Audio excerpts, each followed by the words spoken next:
What is going on, everybody? Welcome, of course, back to the channel, The Comic Book Nerd, where we talk all things movie, television news. I am your host on the channel, Garrett Sullivan. Day number 2 of our rewatch series has officially come to a close. I believe tonight I'm going to try and watch the Spider-Man 3. And then tomorrow we'll get into The Amazing Spider-Man and The Amazing Spider-Man 1. But, again, we're going to talk about Spider-Man 2, what I liked, what I didn't like, how this film did, and my ratings, where I would rate this film on a scale of 1 to 10, and so much more in this video. But first, you guys are new to the channel, of course, be sure to drop a like, subscribe, turn that bell on as we do our best to post on this channel every single day, sometimes even 3 days like we did today, yesterday, and potentially doing tomorrow. So, with that being said, let's go ahead and hop right into this review of Spider-Man 2 with Doc Ock, Tobey Maguire, and all of that good stuff.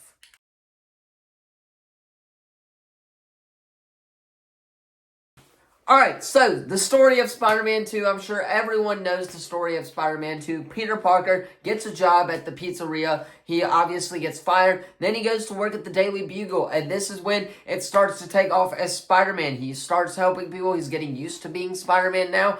He's kind of balancing Peter Parker, Spider-Man, but not doing a whole good job. So, what he does is shove Spider-Man out the way, gets himself cleaned up, obviously starts doing a lot better in his personal life. He even steals MJ from her new boyfriend. Again, MJ being another hoe, like I've been talking about in the last video as well, being one of those girls who goes up from guy to guy to guy. That's, again, my only problem with this whole Spider-Man, or with this MJ character in this Spider-Man series, or at least Tobey Maguire's. But to be fair, we do meet Doc Ock in this film, played by, of course, we all know who he's played by. I don't need to go over that. Doc Ock, obviously, one of the prominent characters of Spider-Man, one of the main villains of this film. So, I was very excited to see Doc Ock back again as Spider-Man. I love the aspect of Dr. Octavius in this film. I love the portrayal of Doc Ock as well. I also love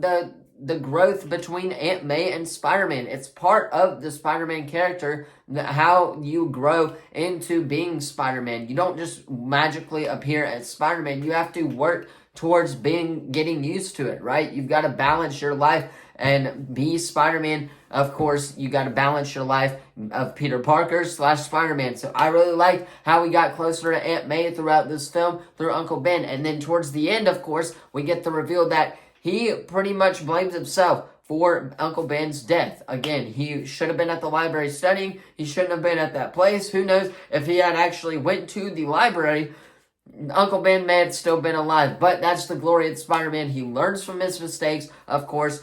He obviously does better, he grows, and he makes some better choices in his life. Of course, we see that throughout this franchise series as well. We're going to see that in Spider-Man 3. We're going to see that in No Way Home, where Tobey Maguire kind of reflects on the choices that he made in Spider-Man No Way Home when he's talking to Peter at that sad choice. So, the growth aspect of that particular film, I really liked. I loved how Spider-Man evolved into himself, had to work for it a little bit, but he ultimately evolves into Spider-Man. He retires Spider-Man, then J. Jonah Jameson, I just say JJJ.